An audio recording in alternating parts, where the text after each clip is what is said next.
मग नंतर तिथलं जेवण कसं होतं? भाजी म्हणजे नुसतं पाणी, त्याच्यामध्ये जिवंत जळवा, सापाचे तुकडे, जिवंत अळ्या आणि ते खावं लागायचं. भाकरी म्हणजे नुसता जळून कोळसा झालेलं हं. असं अन्न. मग तिथे अन्न सत्याग्रह होतो. हं. नानी गोपाल 17 वर्षाचा कोवळा मुलगा हं. बंगालहून आलेला क्रांतिकार्य करून. अच्छा. तो अन्न सत्याग्रह करतो मग. हं. नाही खाणार. हं. शेवटी तो जेव्हा आता जगतो की मरतो, हं.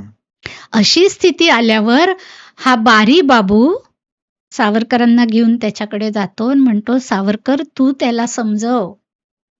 हं. सावरकर त्याला समजवतात, "अरे तुला मरायचंच आहे ना?